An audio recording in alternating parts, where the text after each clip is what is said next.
अस्सलाम वालेकुम नाज़रीन, आपका बहुत बहुत खुशामदीद है कश्मीर क्राउन में।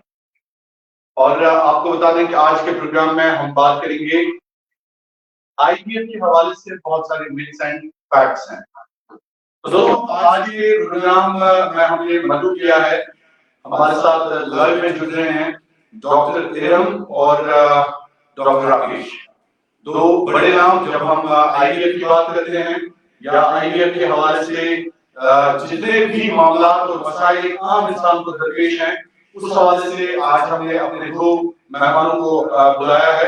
सबसे पहले मैं वेलकम करना चाहूंगा doctor Iram, top most gynaecologist. बहुत बहुत शुक्रिया हमारे साथ ज्वाइन करने के लिए डॉक्टर। अस्सलाम वालेकुम everyone. Thank you so much for inviting. Thank you doctor Iram. और हमारे साथ मौजूद हैं डॉक्टर राकेश जी। डॉक्टर राकेश जी, बहुत बहुत शुक्रिया आपका कि हमारे साथ ज्वाइन करने के लिए। Hello everyone. Doctor Rakesh ji, बहुत बहुत शुक्रिया। और सबसे पहले डॉक्टर इरम, क्योंकि आज का प्रोग्राम बड़ा अहम है, हम इसमें कोशिश करेंगे कि हम कमेंट्स भी लें, लोगों के जो कमेंट्स है उन पे भी हम बात करें डॉक्टर इरम। लेकिन प्रोग्राम की शुरुआत डॉक्टर इरम आज हमने रखा है, ये मौजू है आईवीएफ में बहुत सारे मिथ्स, सदाकत और जो खुराफात है, खासकर इस हवाले से बहुत सारे लोग जो हैं वो कहीं ना कहीं परेशान रहते हैं कि आखिरकार ये आईवीएफ होता क्या है। तो पहला सवाल ये है डॉक्टर इरम आपके लिए कि आईवीएफ का प्रोसीजर जो है कहते हैं कि पेनफुल रहता है, तो आपसे मैं जानना चाहूंगा ये जो फोबिया है आईवीएफ के हवाले से, तो क्या कहेंगे आप इस हवाले से? जो शुरुआती आपके वर्ड्स रहेंगे हमारे व्यूअर्स के लिए, क्या रहेंगे? जी, जो आईवीएफ होता है कई पेशेंट्स का फोबिया होता है और हेजिटेट करते हैं ये ट्रीटमेंट ले। ये काफी पेनफुल प्रोसीजर है, बहुत टायरिंग प्रोसीजर है। पेनफुल तो ये बिल्कुल भी नहीं है। आईवीएफ प्रोसीजर में जो 3 मेन स्टेप्स होते हैं, पहला स्टेप जो होता है एग बनाने का, जिसको हम ओवुलेशन इंडक्शन कहते हैं, उसमें हमें 10 से 12 दिन इंजेक्शंस लगते हैं। आजकल जो अब इंजेक्शंस लगते हैं वो सबक्यूटेनियस लगते हैं, जैसे हम इंसुलिन करते हैं इंसुलिन सिरिंज से, वही इंजेक्शन जो होते हैं पहले आईएम लगते थे, अब मोस्टली सबक्यूटेनियस लगते हैं। तो अब मिनिमल पेन है, जैसे हम इंसुलिन नॉर्मली करते हैं। सेकेंड स्टेप होता है एग रिट्रीवल का, वो भी शॉर्ट जनरल एनेस्थीसिया में ही होता है, वो कोई कट या सर्जरी नहीं होती है, उसमें भी पेशेंट को कुछ पता नहीं चलती है, so that is also not painful. The last step is embryo transfer, जब मेन स्टेप होता है वो एक पेशेंट के लिए बहुत ही प्लेजेंट मोमेंट होता है। तो यूएसजी गाइडेड छोटे से एम्ब्रियो ट्रांसफर कैथेटर से वो किया जाता है, वो भी पेशेंट के विजन में ही, because that moment is the last step of IVF, और वो बहुत ही प्लेजेंट होता है। पेशेंट खुद देखता है कि एम्ब्रियो कैसे उसकी यूट्राइन कैविटी में डाला जाता है। So overall IVF is not at all a painful procedure. Thank you. जी, तो डॉक्टर आप क्या कहना है कि ये जो आईवीएफ है ये पेनफुल प्रोसीजर नहीं होता है? Yes. तो क्या जो लोग आपको इस वक्त देख रहे हैं वो ये माने कि आईवीएफ के जरिए पेन होता है, आईवीएफ के जरिए उनको बहुत सारे मसाइल होते हैं, तो ये बिल्कुल आप नकार रहे हैं? नहीं, इससे लाइक ये एडवांस ट्रीटमेंट है इनफर्टिलिटी का, इसमें कोई सर्जरी, कोई कट वाला प्रोसीजर है नहीं। So it's not at all painful, it's just phobia and people hesitate to take this treatment just because thinking it's a painful and it's a tidy procedure. So it's not at all like that. Okay, thank you so much. Dr. Rakesh, I'll come to you. Thank you so much for traveling to Srinagar and you are serving our people. I really appreciate you joining, Dr. Rakesh. Thank you so much. Dr. Rakesh, IVF के हवाले से ये भी कहा जा रहा है कि ये 100% जो है guaranteed treatment है। तो इस हवाले से डॉक्टर राकेश आप क्या कहेंगे? Can we say that IVF जो है नहीं जी ये 100% जो है ट्रीटमेंट है अगर किसी में इनफर्टिलिटी है, इस हवाले से आपका क्या कहना है? It's totally myth. आईवीएफ जो प्रोसेस होता है वो टोटली 100% ट्रीटमेंट नहीं होता है। It's depend upon the age, sperm, oocyte, the uterus condition, कुछ जेनेटिक और मतलब और डिसऑर्डर भी होते हैं, इम्यूनोलॉजिकली चीजें होते हैं, मतलब this is a kind of factor of all the parameters. और ये जो सक्सेस रेट भी होता है वो डिपेंड करता है एज के ऊपर भी मोर। जितना एज कम होंगे सक्सेस रेट ज्यादा रहता है, below 35 success rate maximum 40 to 50 ratio में रहता है। फिर अगर एज थोड़ा सा ज्यादा हो गया 35 to 37, फिर जो है 30%, ऐसे मतलब चीजें जो है ओवरऑल जो है अकॉर्डिंग टू WHO तो सक्सेस रेट होता है 40%, और लाइव 40 to 50% रहता है। और लाइव बर्थ रेट भी वो डिपेंड करता है। वो ये देखे जैसे हम जैसे कोई चीज को, जैसे कोई बीज लगा रहे हैं पेड़ उगाने के लिए, हर चीज का मतलब आपको जैसे उसका मिट्टी कैसा है, उसको बनाने के लिए पानी भी देना पड़ता है, उस पे आपके लिए खाद भी डालना पड़ता है, lot of process is there. But as a embryologist, as a clinician, we will try to find out the issues, where is the issues first, so accordingly we can plan। Patient का आपका blastocyst transfer हम करते हैं, after सभी चीजें हिस्टोस्कोपी करते हैं, uterus condition बनाते हैं, ट्रांसफर के लिए बनाते हैं, फिर पेशेंट का प्रीवियस हिस्ट्री भी क्या रहता है, कुछ हार्मोनल चेक भी करना पड़ता है, प्रोलैक्टिन, प्रोजेस्टेरोन, बहुत सारी चीजें हैं। बट जो है आप जैसे हम ब्लास्टोसिस्ट एम्ब्रियो, कुछ पेशेंट का ऐसा लगता है कि हमने तो 2 एम्ब्रियो डाले, ब्लास्टोसिस्ट 4A मतलब ग्रेड ए एम्ब्रियो बोल रहे थे, फिर भी नहीं हुआ।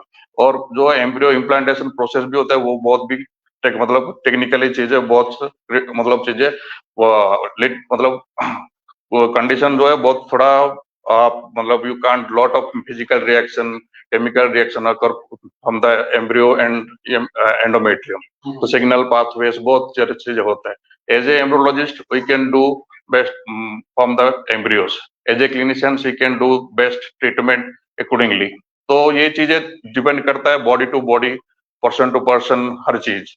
तो 100% तो नहीं है, बट हाँ अकॉर्डिंग टू द एज हर चीज जो है हम उसको अगर प्रॉपर ट्रीटमेंट प्लान करेंगे तो चांसेस ज्यादा रहता है। Thank you. Okay doctor,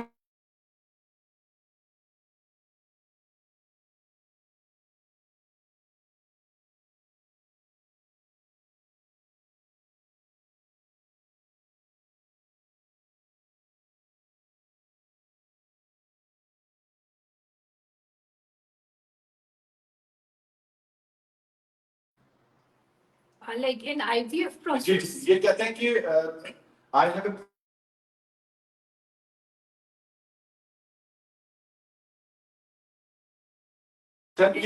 eggs क्यों नहीं रप्चर होते हैं? like in IVF, is he talking about IVF? Mostly शायद आईवीएफ के बारे में सवाल है। So, like in IVF, we use different protocols, like so that eggs should not rupture. Obviously, we do have to take the eggs out.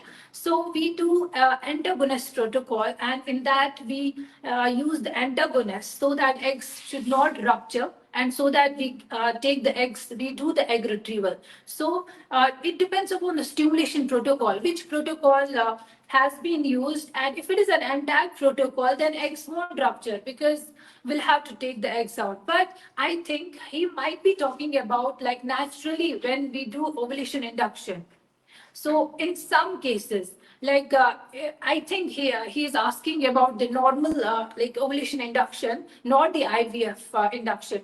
So in some patient, maybe due to the endometriosis, pre-existing endometriosis, sometimes eggs don't rupture, and it depends. Like in some patient, we need to give trigger, right? We need to give trigger for egg to rupture. So it depends on the like patient to patient and the underlying pre-existing conditions. Okay, Dr. Neelam, we have a question for you. ये कहते हैं कि question लेने से पहले doctor नीलम आपके लिए सवाल है कि आईवीएफ में जो प्रेगनेंसी होती है उसमें बहुत ज्यादा रिस्क होती हैं, क्योंकि ये भी एक उठाया जाता है लोगों की जानिब से सवाल, या मिथ या फैक्ट हम कहें, तो इस हवाले से आप क्लियरेंस देते हुए क्या कहेंगी? IVF per se is not a high risk pregnancy.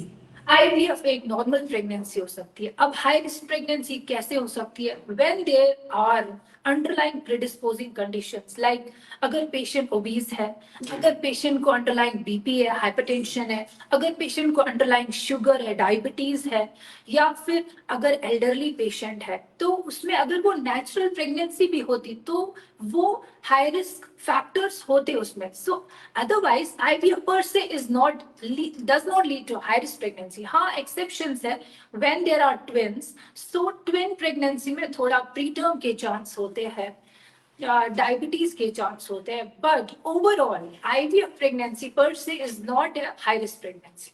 Okay doctor, इसका मतलब है कि जो आप कह रही हैं कि ये जो आईवीएफ प्रेगनेंसी होती है, हाई रिस्क, जो लोगों का एक दिमाग में बैठा हुआ है कि नहीं जी इसमें बहुत ज्यादा रिस्क होती है, तो लोगों को एक एतमाद देने के हवाले से आप से जरूर हम राय लेना चाहेंगे कि लोगों को क्या करना चाहिए।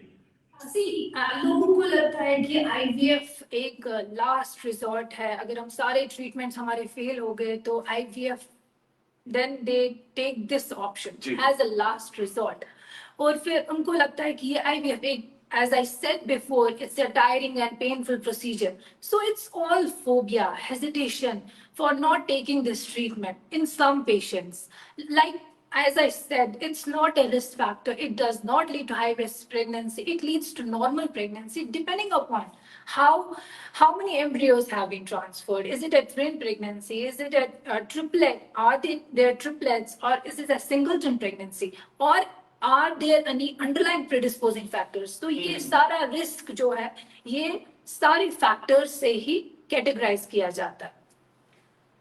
फ्रीडम, एक और सवाल हम आपसे जरूर जानना चाहेंगे। आईवीएफ से सिर्फ जो है ट्विन प्रेगनेंसी होती है, ये भी एक कहा जा रहा है। What is this, what about this? Twin pregnancies का जो इंसिडेंस है नॉर्मल प्रेगनेंसीज में, नेचुरल प्रेगनेंसी में, that is 2%, 1 to 2%. But when it comes to IVF pregnancies the incidence is increased, it's 10 to 20%. But जो मल्टीपल प्रेगनेंसीज, ये depend करता है embryologist and clinician पे and patient. If patient wants twin pregnancy, embryologist will transfer 2 embryos. But अभी जो advances आए हैं IVF treatment में, तो single embryo transfer. But embryo जो हम single embryo transfer जो choose करते हैं, it should be blastocyst and of good, good quality embryo, good grade embryo, so that it can lead to clinical live birth. So it depends upon the embryologist. It's I just want to add on this thing. That's if someone wants single embryo transfer, so we need to do the PGS. So better we can get the euploid embryo because we can check the chromosome abnormalities there or not. So it can be chances of the pregnancy would be more. So when we do PGS, तो chances अगर embryo हमें मिला, एक embryo euploid embryo मिला, तो हम single embryo transfer करते हैं। जी जी। तो डॉक्टर राकेश, यहाँ पे ये भी सवाल उठता है कि सवाल ये है कि बहुत सारे लोग ये सोचते हैं कि ये जो आईवीएफ के जरिए सिर्फ लड़का पैदा होता है, बेबी बॉय। सो आप इसको क्लियर कैसे करेंगे? ऐसे कुछ नहीं है, ये मीथ है। बेबी बॉय नहीं, baby girl, baby boy both हो सकते हैं। ऐसे कोई उसका टेक्निक नहीं है, ऐसे कुछ चीजें इसमें कि बेबी बॉय कर सकते हैं। दिस इज आफ्टर ओनली जो है जेनेटिक एनालिसिस के बाद ही पता चलता है, जो इंडिया में बैन है। So we can't do, and through sperm, through oocyte, we can't check anything that's if the sperm is carrying XX chromosome या XY chromosome, you can't evaluate.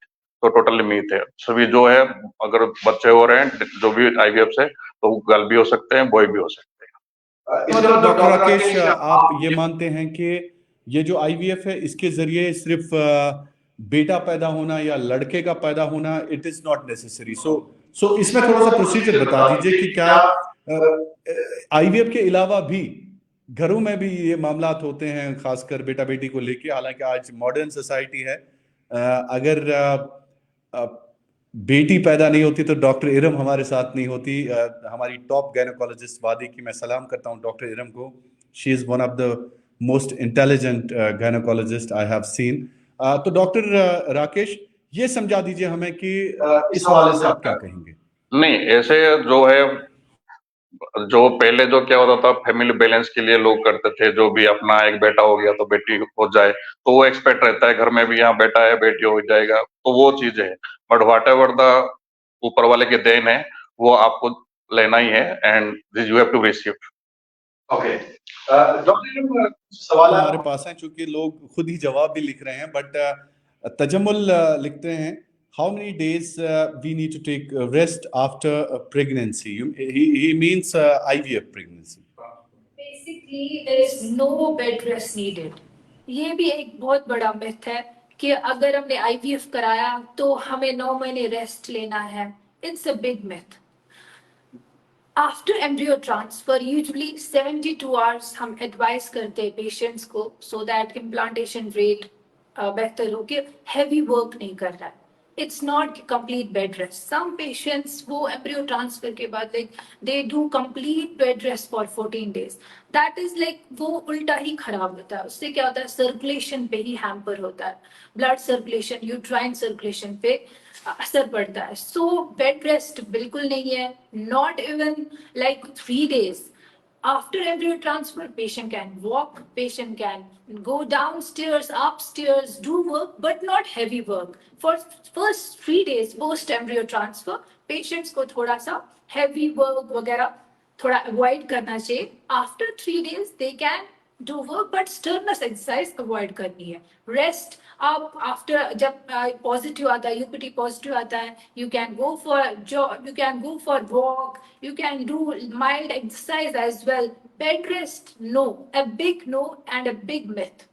तो डॉक्टर जहाँ तक लोगों का ताल्लुक है, अक्सर हमने भी सुना है कि कहते हैं कि अगर आईवीएफ के जरिए आपकी प्रेगनेंसी हुई है तो आपको पूरे 9 महीने घर पे बैठना है, रेस्ट करना है, बेड पे बैठना है, इधर उधर ना हो जाए.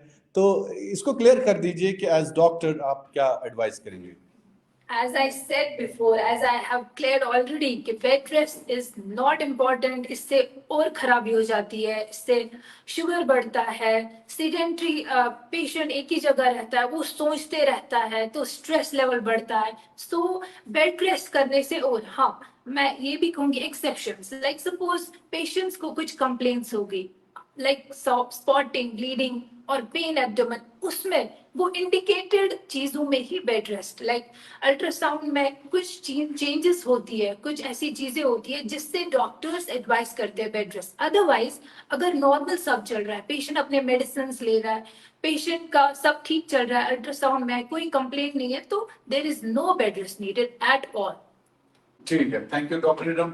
Doctor Rakesh, I would like to since ask you here कि sperm egg mixing के हवाले से सवाल है कि आखिरकार ये कैसे, क्या प्रोसीजर है इसका, चूंकि आप इसके बारे में थोड़ा सा क्लैरिटी हमें दें. मिक्सिंग नथिंग, हर चीज का जो है प्रॉपर कंसेंट होता है. आजकल ये गाइडलाइन बहुत स्ट्रांग हो चुके हैं, तो आप विदाउट प्रॉपर कंसेंट आप कुछ नहीं कर सकते. बाकी अगर कुछ किसी को डाउट भी होता है, they can go for the genetic test, तो उसमें पता चल जाएगा कि मतलब कुछ है नहीं है. तो इट्स मिथ, ऐसे नहीं होता है. पेशेंट ऐसा कुछ भी नहीं होता. नहीं नहीं नहीं, जैसे पेशेंट जैसे आते हैं जिनका स्पर्म जिस दिन वो साइड पिकअप होता है, उस दिन उनको पेशेंट से स्पर्म लेते हैं, स्पर्म फ्रीज रहता है, तो उनसे स्पर्म वही वाला स्पर्म लेके फिर जिस दिन वो सेट मतलब रिट्राइव होता है, फिर हम उस दिन फर्टिलाइज कराते हैं.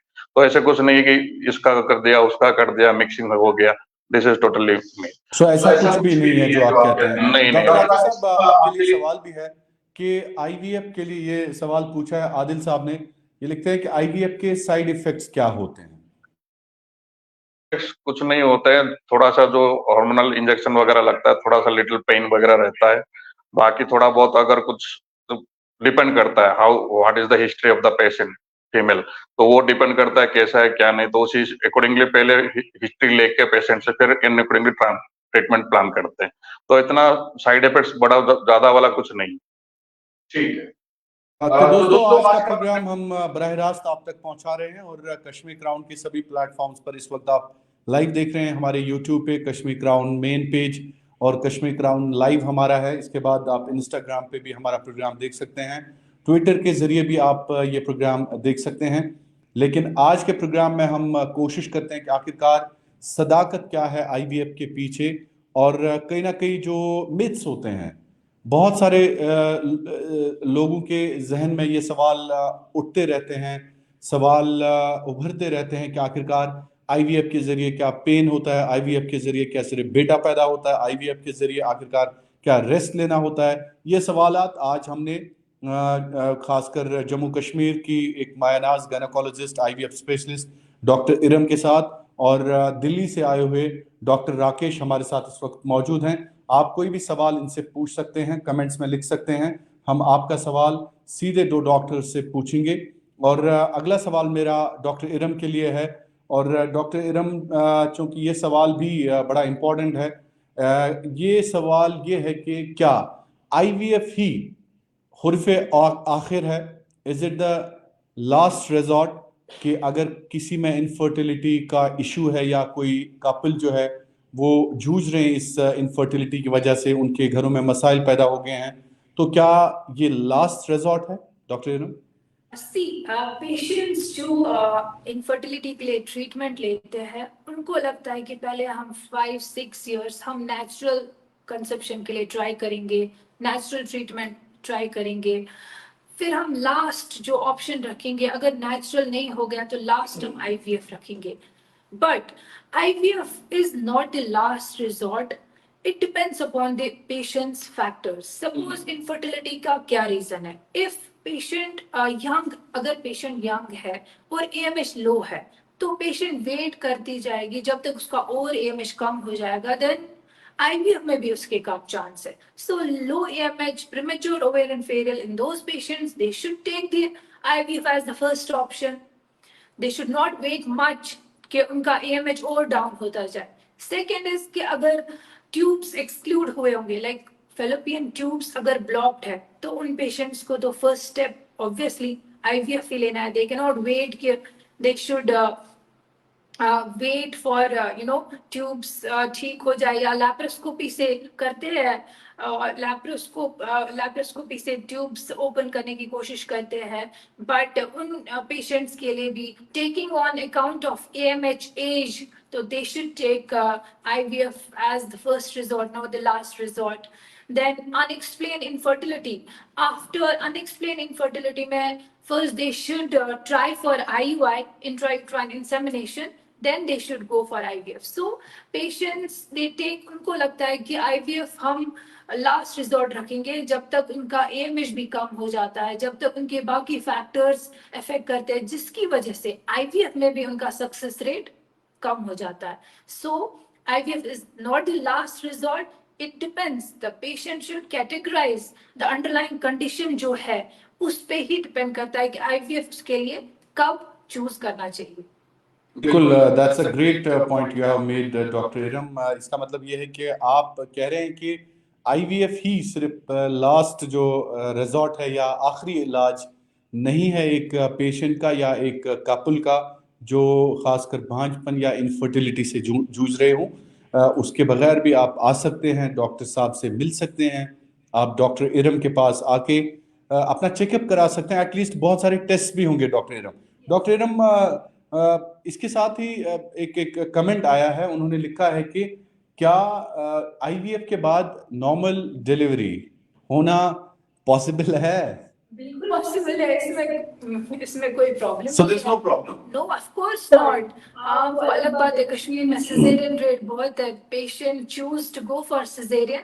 बट IVF एक नॉर्मल प्रेगनेंसी होती है, तो नॉर्मल डिलीवरी के लिए भी, इवन ट्विन प्रेगनेंसी अगर हुई IVF में, वो भी नॉर्मल डिलीवरी. तो पेशेंट का actually psychological point of view depend करता है. पेशेंट को पहले से ही अपने माइंड में रखना चाहिए कि नहीं, I should go for normal delivery.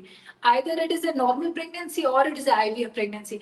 Actually यहाँ पे पेशेंट्स को बहुत फोबिया है. They are like, I don't want to take that pain, I will take the easy option. But उनको ये नहीं लगता है कि सबसे इजी ऑप्शन जो हमारे ऊपर वाले ने हमारे लिए रखा है, that is a normal delivery. So IVF में बिल्कुल नॉर्मल डिलीवरी हो सकती है. इसके साथ एक और सवाल जुड़ा है doctor Iram.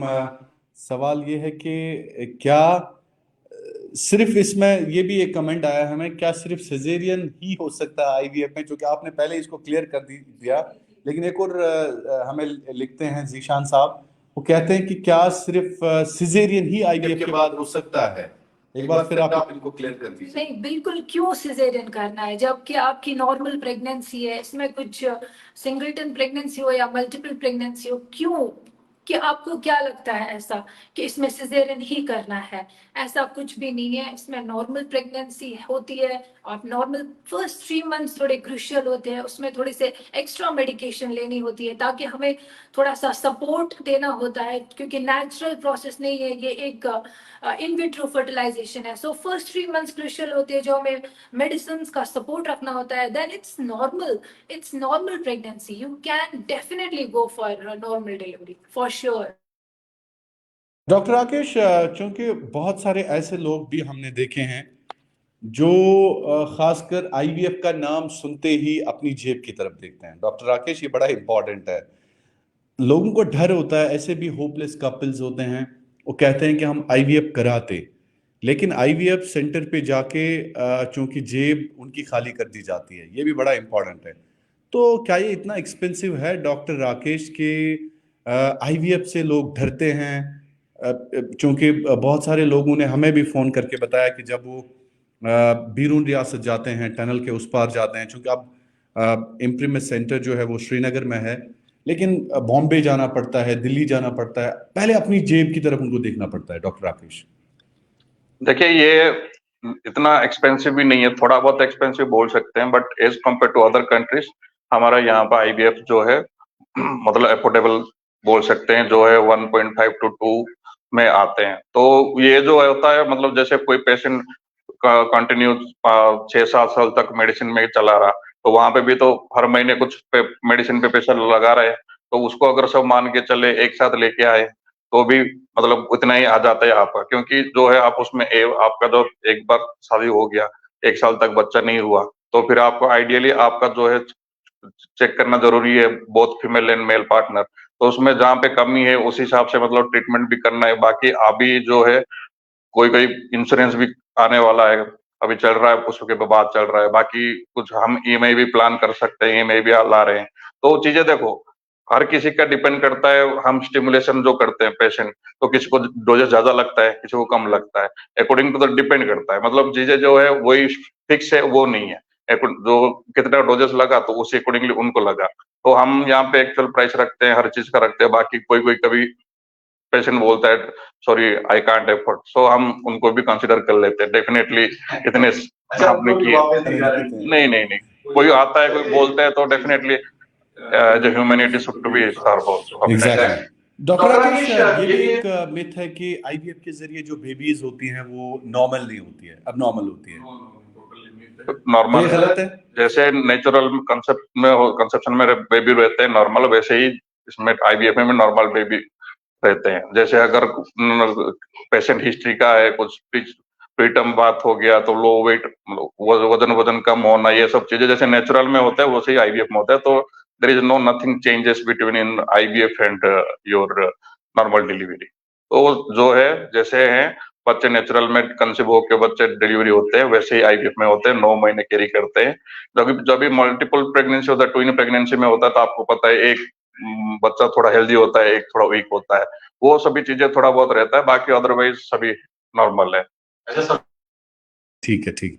Ji ji please. IVF में जब होता है तो हम कुछ कुछ जेनेटिक एनालिसिस भी कर सकते हैं। अगर प्री हिस्ट्री है उनका जेनेटिकली कुछ है तो उसको भी हम क्यूर कर सकते हैं। पीजीटीएम है, पीजीटीए है, एनोफ्लेडिज वगैरह टेस्ट करना, मोनोजाइट डिसऑर्डर वगैरह जो भी होता है, बहुत सारी चीजें हैं।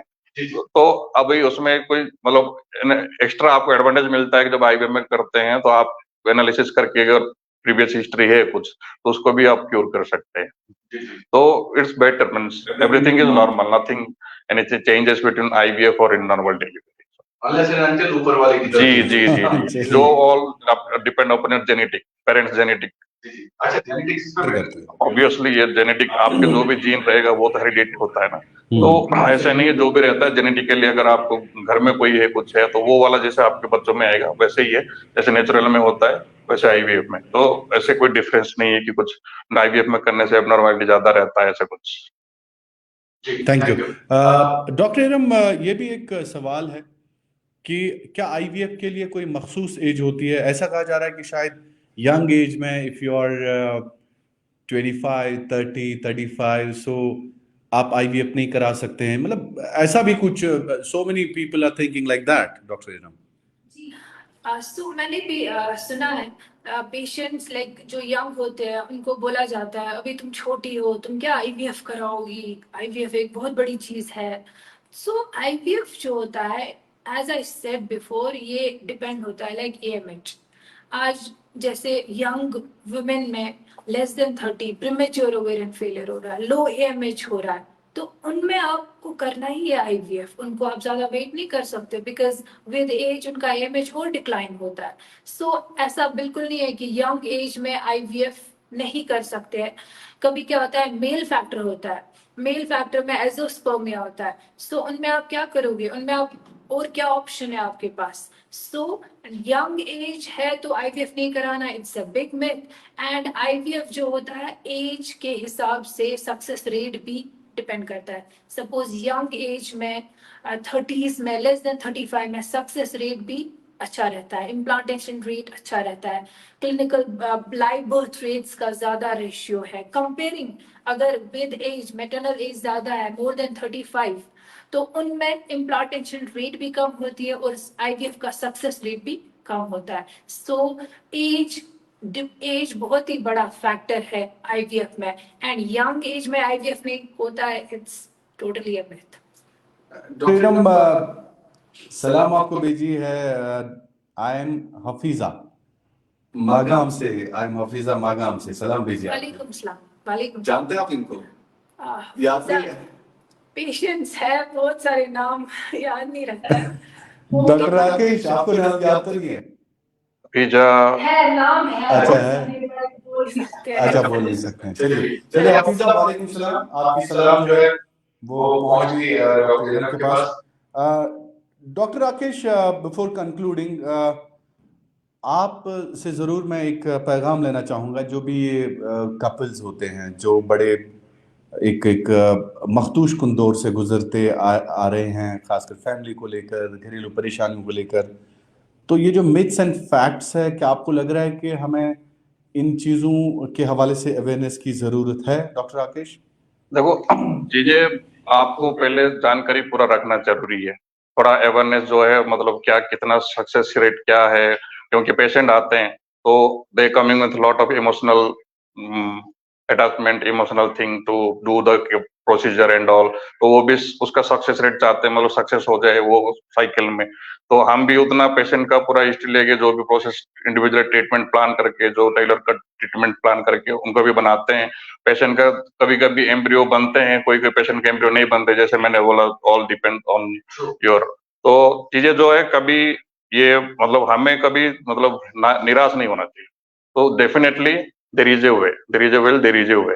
तो एक बार अगर जैसे कोई पेशेंट का हमने कभी कभी मिला, कभी एम्प्टी फॉलिकल सिंड्रोम आ जाते हैं कोई पेशेंट का, तो उनका उसमें स्टिमुलेशन लगता है, हर चीज पेन लगता है थोड़ा इंजेक्शन में, तो वो चीजें, तो वो इमोशनल स्ट्रेस आ जाता है, तो वो चीजें जो है कभी कभी पेशेंट को ज्यादा इरिटेट करता है, बाकी सोशली प्रेशर ये वो।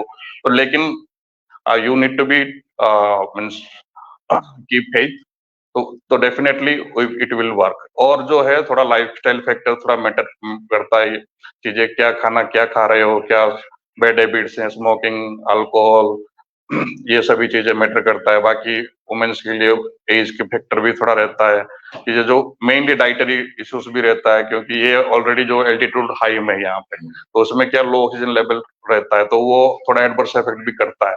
तो हेल्दी डाइट रखे, मतलब हेल्दी लाइफस्टाइल मेंटेन करे, और थोड़ा जो भी अगर बच्चे के लिए प्लान कर रहे हैं, तो जैसे भी अगर 1 साल तक नहीं हुआ तो डेफिनेटली आप दोनों को जो है टेस्ट करा लेना चाहिए, हार्मोनल टेस्ट, सेवन एनालिसिस जो भी है, फिर अकॉर्डिंगली प्लान कर लेना चाहिए, ताकि ना कि मेडिसिन से लगे रहे, फिर जो भी एज भी ज्यादा हो जाएगा, फिर सक्सेस वो वहां पे जाके आप ट्रीटमेंट प्लान करोगे तो फिर सक्सेस रेट डाउन हो जाता है।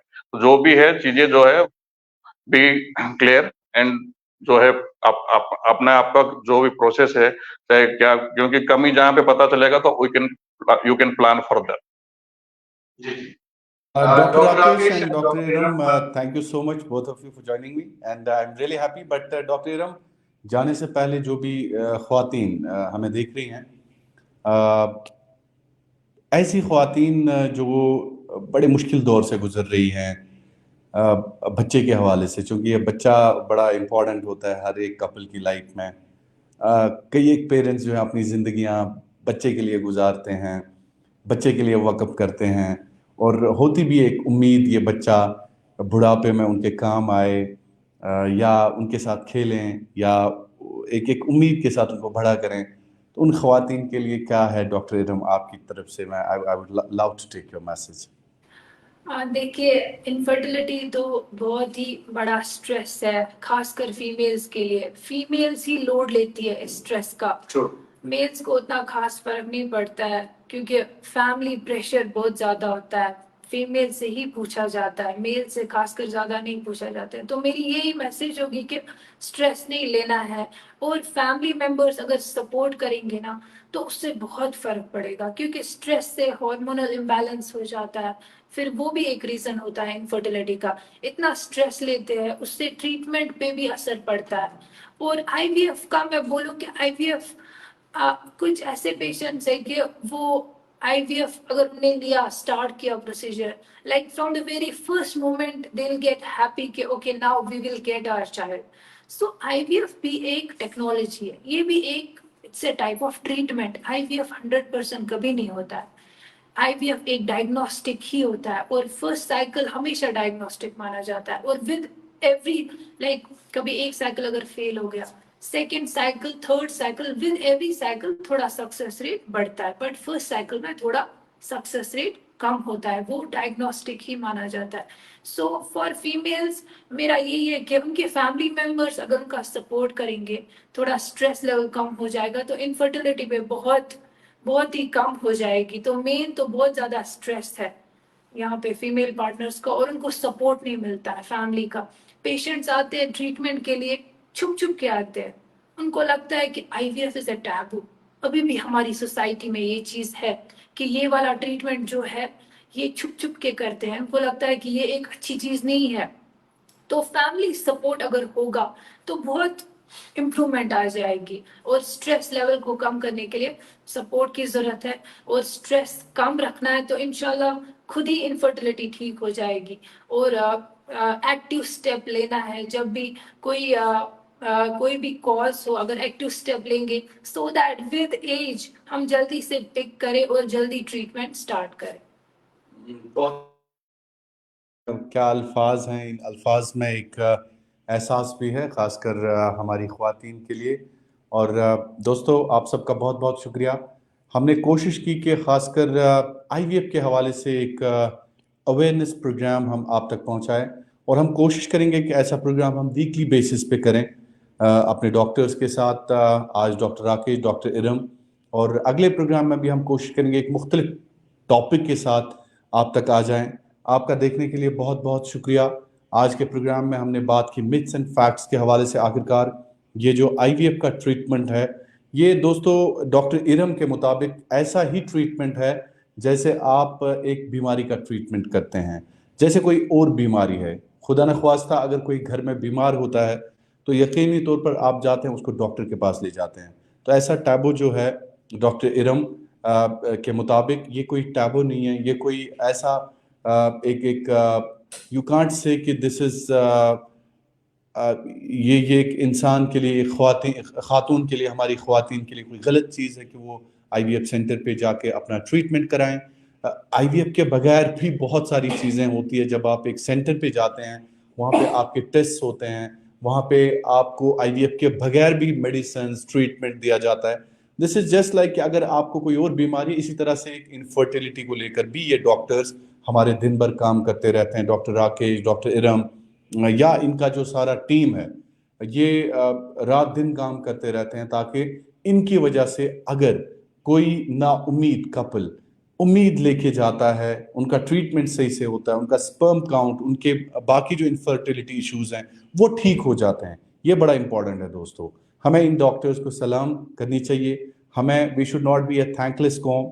हमें एक हजूम नहीं बनना है, हमें एक कौम बनना है। कौम का एक डिसिप्लिन होता है। डिसिप्लिन ये होता है, डॉक्टर इरम जैसी बेटियों को हमने सलाम करनी है, डॉक्टर राकेश जैसे डॉक्टर्स को हमने सलाम करनी है, जो दिन रात साइंटिफिकली मेहनत करके हमारे उन कपल्स को ट्रीट करते हैं जो इन इश्यूज से जूझ रहे हैं। बहुत बहुत शुक्रिया। Thank you so much doctor Rakesh once again.